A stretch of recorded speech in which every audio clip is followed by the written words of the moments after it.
శ్రీకాళహస్తి దర్శనం అంటే అంత తేలికైన విషయం కాదు.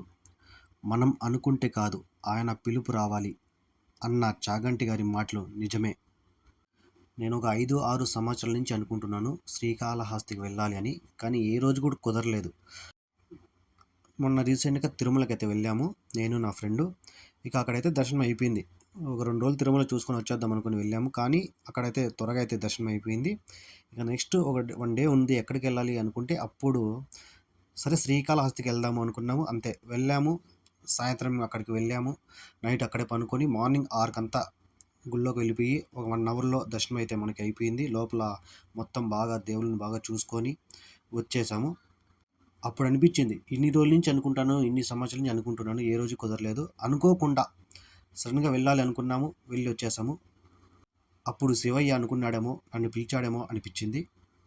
సేమ్ అలాగే ఉంటుంది.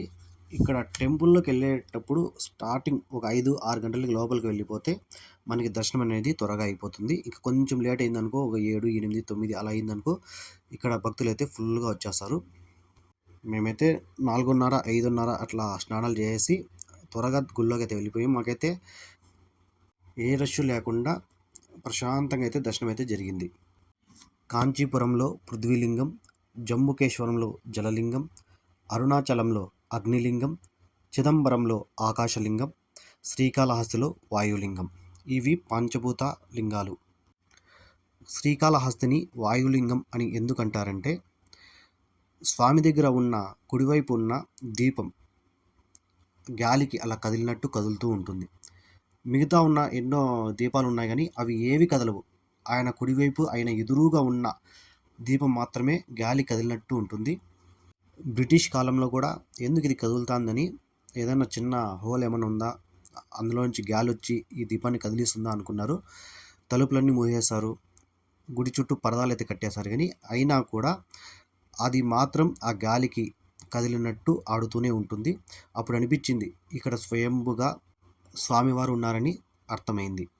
అది ఎందుకు అలా ఊగుతూ ఉంటుందంటే కుడివైపున ఆయన ఎదురుగా ఉన్న దీపం అది ఆయన శ్వాస తీసుకున్నప్పుడు వదిలేటప్పుడు ఆ శ్వాస ఆ దీపాన్ని తగులుతుంది కాబట్టి అలా ఊగుతూ ఉంటుంది అని ఇక్కడ సాక్షాత్తు శివుడు ఉన్నాడని భక్తుల నమ్మకం. ఈ శ్రీకాళహస్తి ఆలయం నిర్మాణంలో ఒక ప్రత్యేకత ఉంది. ఇక్కడ ఉన్న వినాయకుడు ఉత్తరం వైపు చూస్తాడు. జ్ఞాన ప్రసురంభంగా పిలిచే అమ్మవారు తూర్పు వైపున చూస్తారు. అలాగే శివుడు పశ్చిమాన, దక్షిణమూర్తి దక్షిణాన వైపు అయితే చూస్తూ ఉంటారు. ఇక్కడ 4 వైపులా 4 పెద్ద గోపురాలు అయితే ఉంటాయి. ఈ 4 గోపురాల నుంచి ఏ గోపురంలో నుంచి అయినా లోపలికైతే వెళ్ళడానికి మనకి ద్వారం అయితే ఉంటుంది. ఇక్కడ రాహుకేతు పూజలు ప్రత్యేకంగా జరుపుతారు. ఎందుకంటే ఇక్కడున్న శివలింగానికి నవగ్రహాల కవచం అయితే ఉంటుంది. మీరు గమనిస్తే ఒక శివలింగం అయితే పొడవుగా ఉంటుంది. 9 కవచాలు అయితే ఉంటాయి. అంటే నవగ్రహాలు ఉన్నట్టు. అంటే ఇక్కడ శ్రీకాళహస్తిలో నవగ్రహాలు స్వామివారి ఆధీనంలో అయితే ఉంటాయి. అందుకే ఇక్కడ రాహుకేతు పూజలు ప్రత్యేకంగా జరుగుతాయి. నవగ్రహాలలోనే రాహువు, కేతువు ఈ గ్రహాలు 2 మనకి నిద్ర లేకుండా చేస్తుంటాయి. బాధలు కానీ, కష్టాలు కానీ ప్రతిదీ ఈ 2 గ్రహాలు మాత్రమే జనాల మీద ఎక్కువ ప్రభావం చూపుతాయి. అందువల్ల ఇక్కడ ప్రత్యేకంగా వాటి పూజలు అయితే జరుగుతూ ఉంటాయి. శ్రీకాళహస్తికి ఆ పేరు ఎలా వచ్చిందంటే శ్రీ అంటే సాలేడు పురుగు, కాళ అంటే పాము, హస్తి అంటే ఏనుగు. ఇవి 3 పూర్వం స్వయంభు వెలిసిన ఆ శివలింగానికి ఎండ పడుతుంటే సాలేడు పురుగు పోయి గూడు కడుతుంది. కష్టపడి అంతా గూడు కడుతుంది ఎండ తగలకుండా. తర్వాత పాము వచ్చి ఏంది ఇదంతా బూజు పట్టేసిందని ఆ బూజంతా తుడిపేసి తన నాగమ్మనులతో పూజిస్తుంది. తర్వాత ఏనుగు వచ్చి శివలింగం పైన ఏంటి రాళ్ళు అని ఆ రాళ్ళు తీసేసి ఆ తొండంలో నీళ్ళు ఎత్తుకొచ్చి అభిషేకం చేసి పూలు, అక్కడున్న పూలు ఆకులతో అభిషేకం చేస్తుంది. ప్రతిరోజు ఇలాగే జరుగుతూ ఉంటుంది. ఒకసారి ఈ సాలేడు పురుగుకి, పాముకి అనుమానం వస్తే చూస్తాయి. ఆ టైంలో ఏనుగు వచ్చి అవన్నీ తీసేసి అభిషేకం చేసి పూలైతే పెడుతుంటుంది. ఆ టైంలో పాము వచ్చి ఏనుగు తొండంలోకి దూరిపోతుంది. ఆ నొప్పి భరించలేక ఏనుగు తొండం ఆ రాయికైతే కొడుతుంది. ఆ టైంలో ఆ రాయి మీద సాలెడు పురుగు ఉంటుంది, అది చనిపోతుంది, ఏనుగు చనిపోతుంది, పాము చనిపోతుంది. అప్పుడు శివుడు ప్రత్యక్షమయ్యి, మీరు ముగ్గురు నా కోసం చనిపోయారు కాబట్టి ఈ ఈ ప్రదేశానికి మీ పేరే పెడతానని శ్రీకాళహస్తి అని నామకరణం అయితే చేస్తాడు. మీరు వెళ్ళేటప్పుడు గమనిస్తే ఆ శివలింగం ఉంటుంది కదా, అక్కడ కింద వచ్చి సాలెడు పురుగు ఉంటుంది, మధ్యలో ఏనుగు దంతాలు ఉంటాయి, పైన నాగ పడుగలైతే ఉంటాయి. మనం మొత్తం పైనుంచి కింది వరకు నవగ్రహాల కవచంలాగా ఒక 9 కవచాల లాగా అయితే ఉంటాయి. మీరు గమనించండి వెళ్ళేటప్పుడు. ఒకసారి గుళ్ళోకి వెళ్తే ఎటు వెళ్ళామో ఎలా బయటకు వచ్చామో కూడా తెలియదు. అన్ని దేవతలు ఉంటారు, అన్ని దారులు అయితే ఉంటాయి లోపల. ఒక ద్వారం నుంచి వెళ్ళి ఇంకో ద్వారం ద్వారా బయటకైతే వస్తాం మనము. ఇక్కడ ప్రవహించే నది గంగా నదికి ప్రతిరూపంగా పిలుస్తారు. పూర్వం అగస్త్య మహాముని తపస్సు చేసి ఆయన కోరిక మేరకు ఇక్కడ స్వర్ణముఖి ఏర్పడిందని ఇక్కడ వాళ్ళు అయితే చెప్తూ ఉంటారు. పాపాలు, మనం చేసిన పాపాలు కానీ ఏమైనా బాధలు ఉంటే ఆ స్వర్ణముఖిలో స్నానం చేసి దేవుణ్ణి దర్శించుకుంటే అన్నీ పోతాయని ఇక్కడ భక్తుల నమ్మకం. ఇక్కడ ఇంకో ప్రత్యేకత ఉంది. ప్రపంచంలో ఎక్కడ లేని విధంగా గ్రహణం రోజు కూడా ఇక్కడ పూజలు అయితే జరుగుతాయి. క్లోజ్ చేయరు ఈ టెంపుల్ అయితే. చాలా టెంపుల్స్, ప్రపంచంలో అన్ని టెంపుల్స్ గ్రహణం పడితే టెంపుల్స్ అయితే మూసేస్తారు. దాని తర్వాత ఓపెన్ చేసి మొత్తం శుభ్రం చేసి తర్వాత నుంచి పూజలు జరుగుతాయి. కానీ ఇక్కడైతే ఏ రోజు వాకిలైతే మూయరు. గ్రహణం రోజు కూడా ఓపెన్లో ఉంటాయి, పూజలు కూడా జరుగుతాయి. ప్రపంచంలో ఇది ఒక వింత. ఇంకా మనం తెలుసుకోవాల్సింది భక్త కన్నప్ప. ఈయన శివునికి పరమ భక్తుడు. ఈయన ప్రతిరోజు ఆ స్వర్ణముఖిలో నీళ్లు నోట్లో పట్టుకొని వచ్చేది, స్వామివారికి అభిషేకం చేసేది.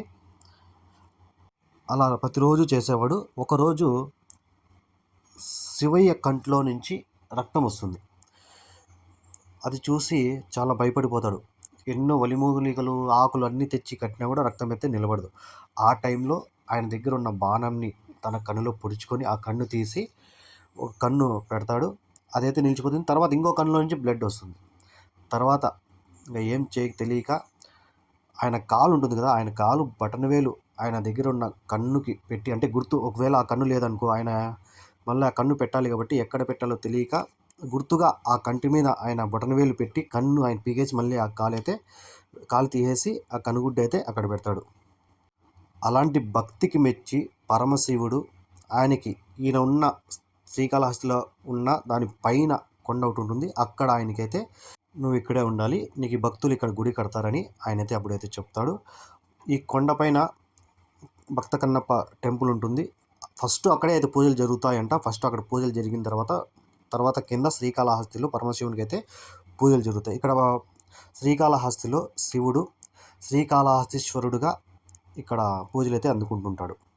ఒకే సంవత్సరంలో ఈ 5 పంచభూత లింగాలు దర్శించుకుంటే చాలా మంచిదని చాలామంది అయితే చెప్తుంటారు. ఒకవేళ కుదరకపోతే సంవత్సరానికి ఒక పంచభూత లింగం, ఒక రోజు ఒక సంవత్సరం అరుణాచలం, ఇంకో సంవత్సరం శ్రీకాళహస్తి, ఇంకో సంవత్సరం చిదంబరం, ఇలా ఒక్కొక్క సంవత్సరం ఒక్కొక్కటి పూజించుకున్న మనకి కష్టాలన్నీ తీరిపోతాయని ఇక్కడ భక్తుల నమ్మకం.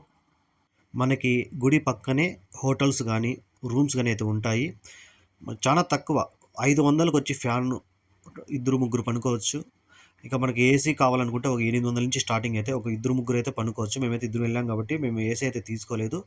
ఒక 500లో మంచి ఫ్యాన్ ఉండే రూమ్ అయితే తీసుకున్నాం. అంత ఏం బాగాలేదు, ఉన్నాయి మంచిగా ఉన్నాయి. మేమైతే రూమ్స్ దొరుకుతాయో లేవని ఏదో ఒకటి తీసుకునేసాము. ఇంకా స్నానం గదులు కూడా ఇక్కడైతే ఉంటాయి.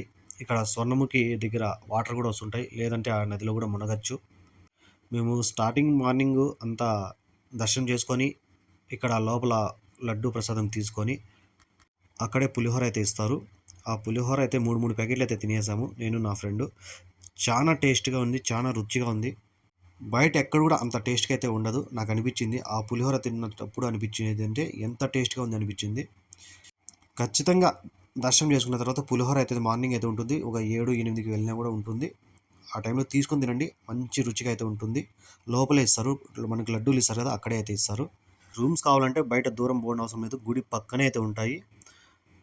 కొంచెం జాగ్రత్తగా ఉండండి. ఇక్కడ కొన్ని మోసాలు కూడా అయితే జరుగుతాయి. ఎందుకంటే మేము వెళ్ళినప్పుడు కూడా ఆటో వాడు ఇక్కడ రూమ్ తీసుకుంటామంటే గుడి పక్కన వాడు ఒప్పుకోలేదు. అక్కడెక్కడికో పిలుచుకొని పోయినాడు. ఇంకా 2 కిలోమీటర్ల దూరంలో మంచి రూమ్స్ ఉంటాయి రాండి అని.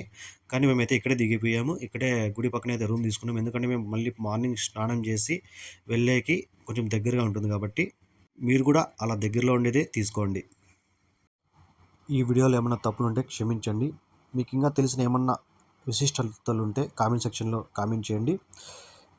ఈ ఇన్ఫర్మేషన్ మీకు నచ్చితే ప్లీజ్ లైక్ చేసి నా ఛానల్‌కి సపోర్ట్ చేయండి. ఇలాంటి మరికొన్ని హిస్టారికల్ ప్లేసెస్ గురించి నా యూట్యూబ్ ఛానల్‌లో అప్లోడ్ చేస్తుంటాను. Thank you. Please subscribe.